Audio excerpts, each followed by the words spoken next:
उसका भी लक्ष्मी पूजन, धनतेरस पूजन का स्मरण आप शिव भक्ति के माध्यम से बताएं, जिससे कई लोगों के घर में पूजन हो जाए तो उसका एक आनंद है।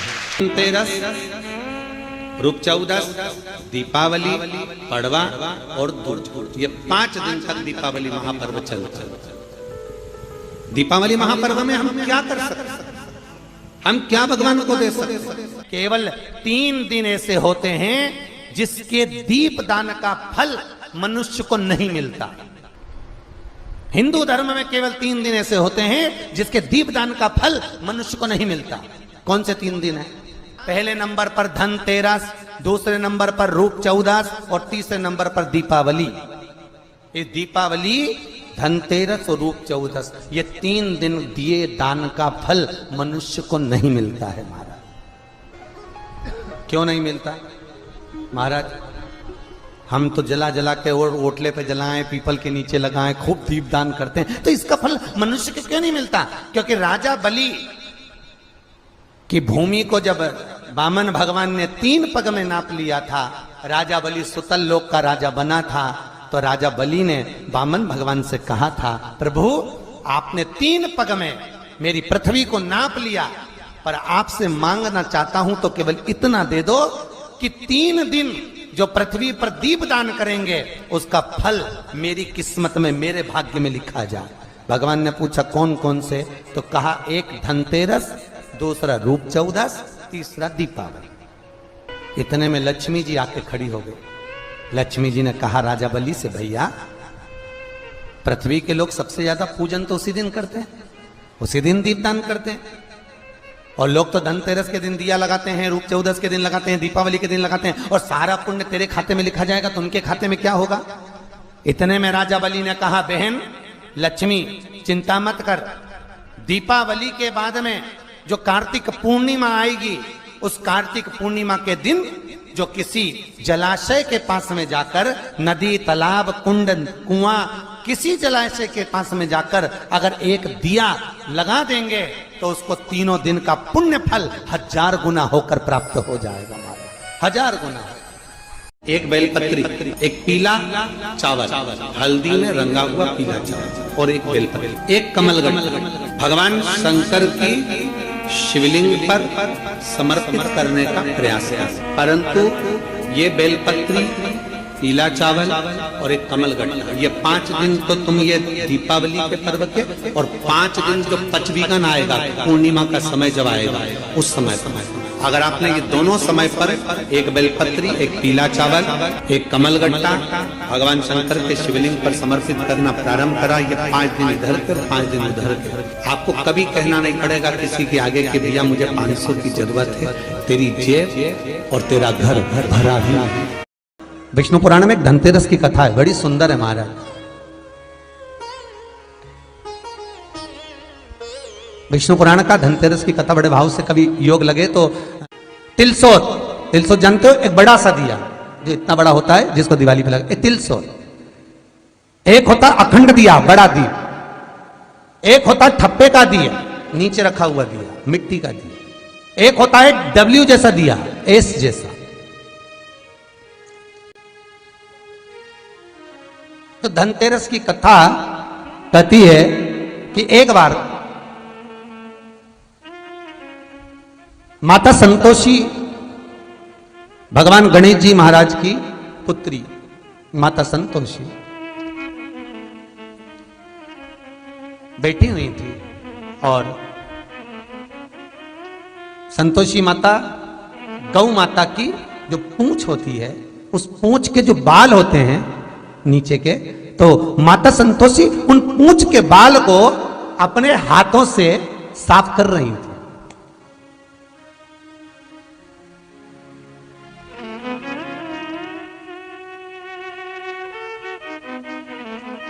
नीचे का जो हिस्सा होता है, आप लोग ध्यान देंगे तो आपको मालूम पड़ेगा, जैसे पूंछ होती है तो नीचे का जो बाल होते हैं गौ माता के, उस पूंछ के बाल को मां संतोषी साफ कर रही है, उसको धो रही है, पोंछ रही है, साफ कर रही है। सुशीला गाय मां संतोषी के नजदीक में विराजमान है। मां उसकी पूंछ के बाल को साफ करती है। माता संतोषी ने सुशीला को देखा, देखकर कहा, ओ सुशीला, देखिएगा दीप कब प्रकट हुआ, दिया कब से प्रकट हुआ, यह कोई आज का चरित्र नहीं है। संतोषी गणेश आज का चरित्र नहीं है, ना त्रेता का, ना द्वापर का, ना कलिकाल का। सतयुग में भी, प्रबल सतयुग के अंतर्गत जब भगवान गणेश जी महाराज को पद प्राप्त हुआ और भगवान गणेश जी महाराज के मंगल विवाह के बाद में जब शुभ लाभ प्रकट हुए, उनके रक्षा सूत्र बांधने के लिए भगवान गणेश जी महाराज ने माता संतोषी को प्रकट किया। ये चरित्र उस समय का।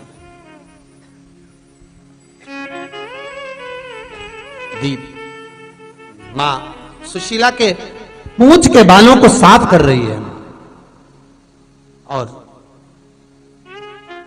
तब माता संतोषी ने सुशीला से कहा, सुशीला, जग कल्याण के लिए, जगत उद्धार के लिए मैं चाहती हूं,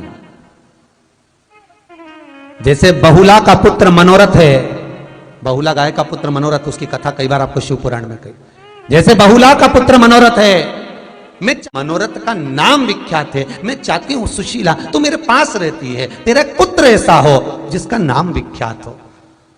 बाल के झड़ने पर, हाथ से पोंछने पर मां संतोषी के हाथ में एक दीप, तिलसोत जैसा दीप का भाव प्रकट हुआ, जो मां सुशीला का पुत्र कहलाया। वही दीप सम्मुख में जब लिया गया, मां सुशीला के स्तन से जो दूध जड़ा वो दीप में गिरा।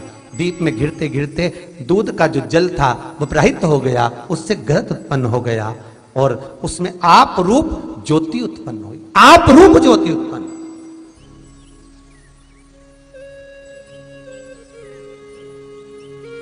धनतेरस के दिन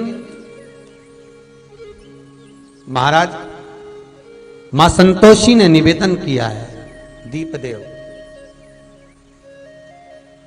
तुम्हारे, जब तक तुम्हारी ज्योति प्रकट रहेगी, प्रकाश रहेगा, जिस देवता का आवाहन कर कर दीप जलाया जाएगा, उतनी देर तक मैं वर देती हूं वो देवता उस दीप पर खड़ा मिले। धनतेरस, रूप चौदस, दीपावली, पड़वा और दुर्ज, ये 5 दिन तक दीपावली महापर्व चलता है। दीपावली महापर्व में हम क्या कर सकते हैं?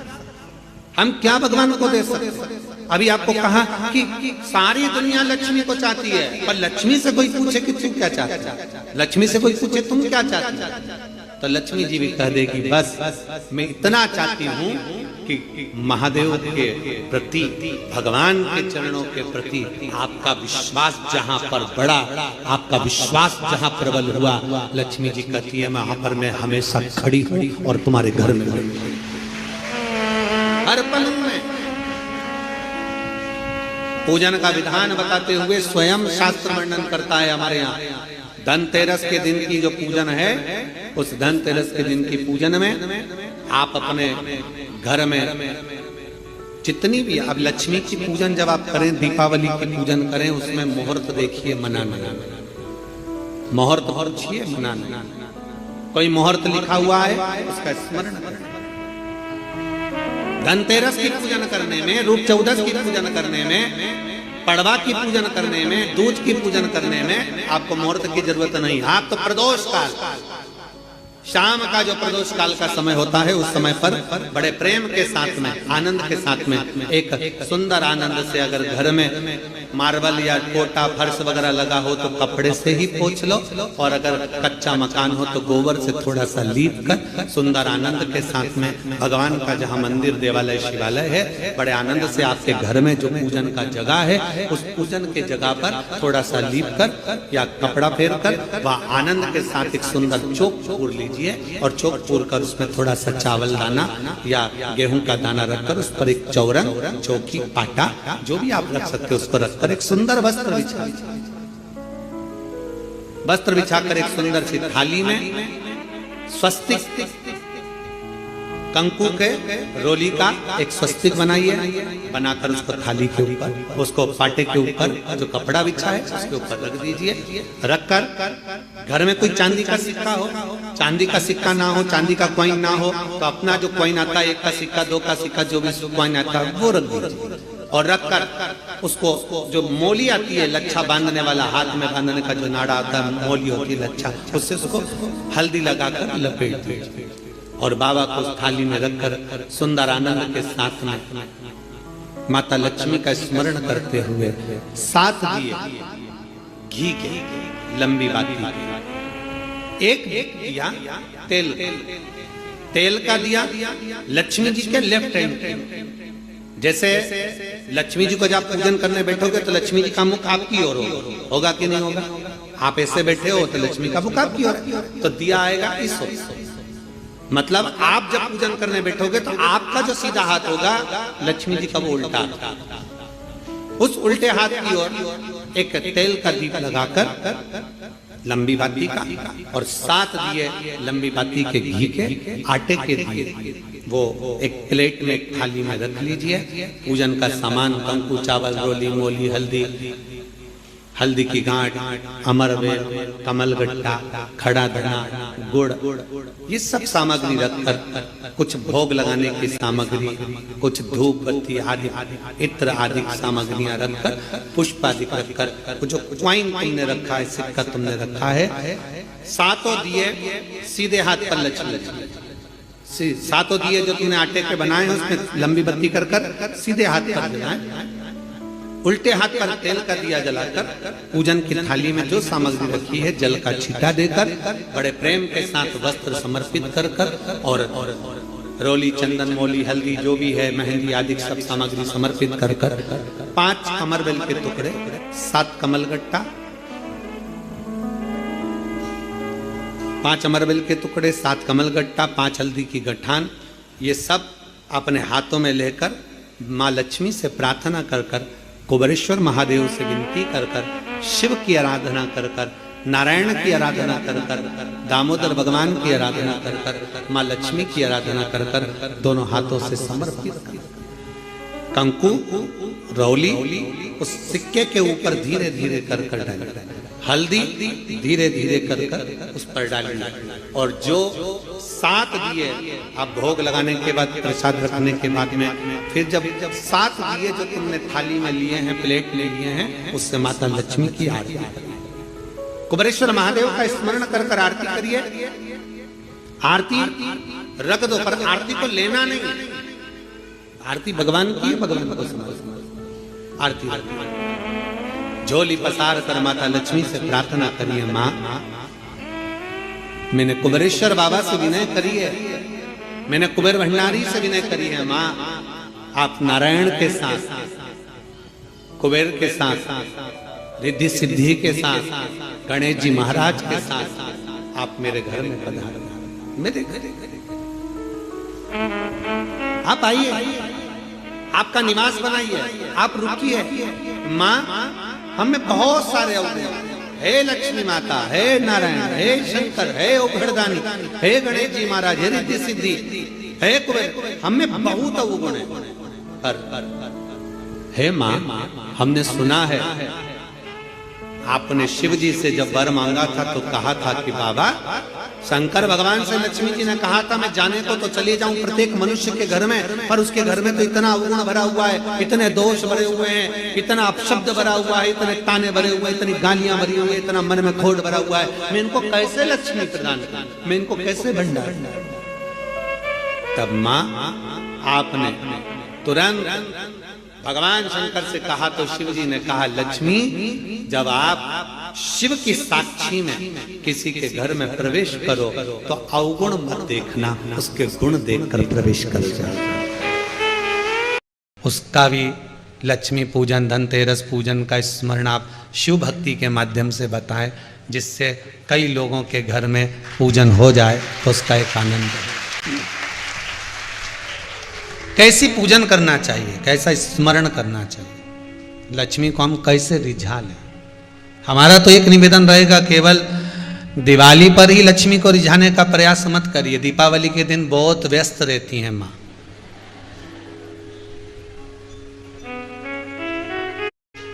बहुत व्यस्त। माता लक्ष्मी के पास में तो इतनी सी भी फुर्सत नहीं रहती कि वो भगवान विष्णु से बात कर सके। इसलिए दीपावली के दिन लक्ष्मी, गणेश, सरस्वती का पूजन देखा होगा, पर नारायण लक्ष्मी का पूजन नहीं देखा होगा।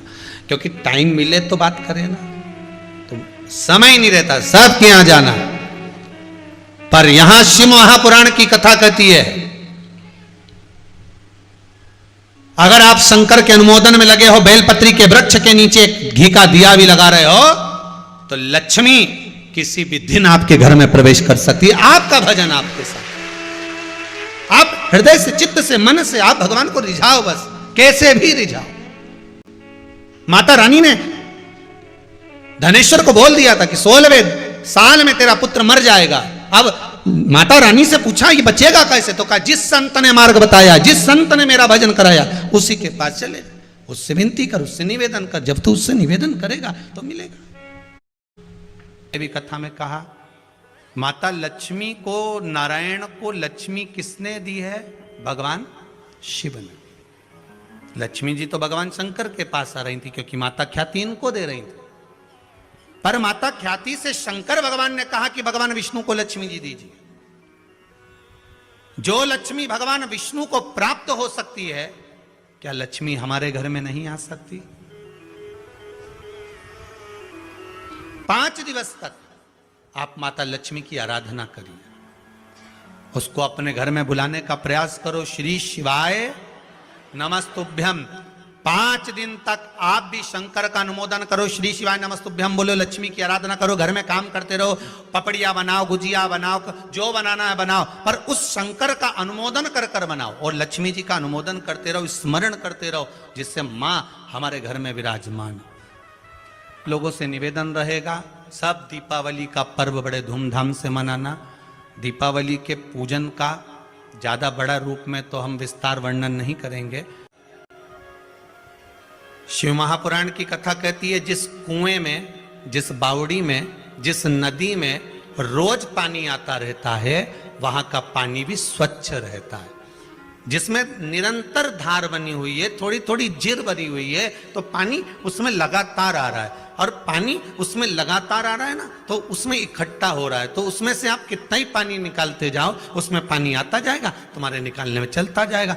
भगवान से यह मत कहना कि तुम एक बार दे दो।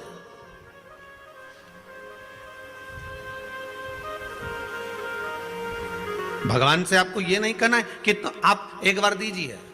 आप तो भगवान से बारंबार विनती कर कर जाओ। ये सारस्वत जी तो लगे कि हमें 12 साल की कथा दे दो, हर साल दे दो। ये यहाँ पर विसावाणिया जी बैठे हुए हैं कि कथा पोरबंदर की भी दे दो।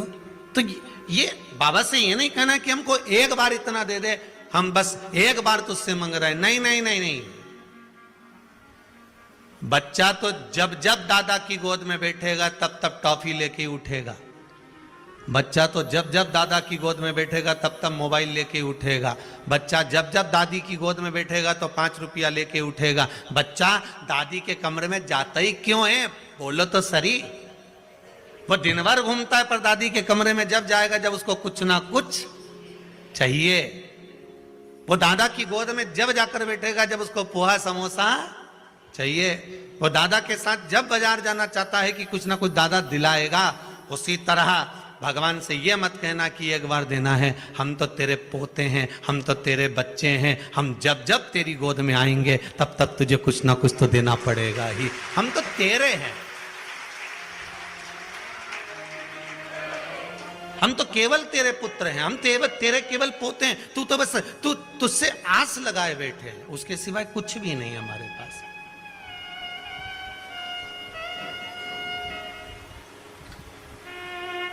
सावन में एक बार, साल भर में केवल 1 महीना तुमने खूब तिलक लगाया, खूब भगवान शंकर को जल चढ़ाया, खूब भगवान को रिझाया, और बाकी के महीने तुम ऐसे ही निकाल दो तो भगवान। और तुम तो लोगों से कहते फिरो सावन का महीना मेरा पति तो खूब पूजन करे, सावन का महीना हम दोनों पति पत्नी खूब भगवान की भक्ति करें, सावन का महीना हम तो पति पत्नी रोज मंदिर जाएं, सावन का महीना हम तो वो इतनी दूर मंदिर है ना वहां पर दोनों पति पत्नी पंडित जी के साथ बिठाएं गाड़ी पे और अभिषेक करने जाए, सावन का महीना में हम इतना बड़ा बड़ा शिवलिंग का निर्माण करें, पार्थिव शिवलिंग, और हम लोग पूजन करें। केवल सावन का महीना, बाकी का समय कहां गया?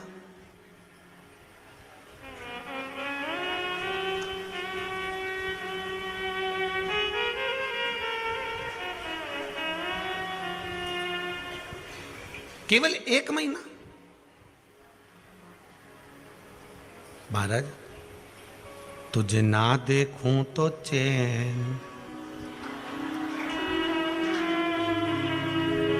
तेरे सिवा कोई और मुझे। अब ये विचार करिएगा कि उसके सिवा ना तो भाई और ना मेरे हृदय में कोई आए, बस वही दिखता है। कौन खड़े? विभीषण। राम जी से विभीषण की बात चल रही है। राम जी रावण को मारने के लिए तैयार खड़े, रावण को कई बार मार दिया पर वो मरे ही नहीं दादा, बड़ा प्रयास करा।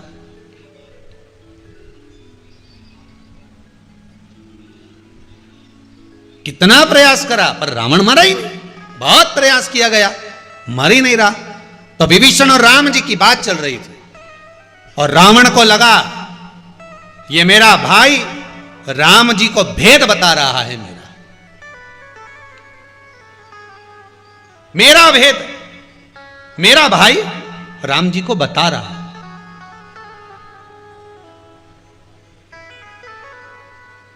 दुनिया की सबसे बड़ी गलत सोच यही रहती है। दो अगर आपस में बात कर रहे हैं और आपकी ओर देखकर थोड़े से हंस दिए और बात कर लिया तो आपको लगेगा ये मेरी बुराई कर रहा है। श्री शिवाय नमस्तुभम। हर हर महादेव। पूजनीय गुरु जी द्वारा बताए गए धनतेरस से पूजन कैसे किया जाता है और दीपक का क्या महत्व होता है, धनतेरस कैसे प्रारंभ करते हैं, तो धनतेरस के उपाय सभी और मंत्र सभी बताए गए हैं, तो आप अवश्य सुने। अगर ये वीडियो अच्छी लगी तो लाइक और शेयर करना बिल्कुल ना भूलें। हर हर महादेव।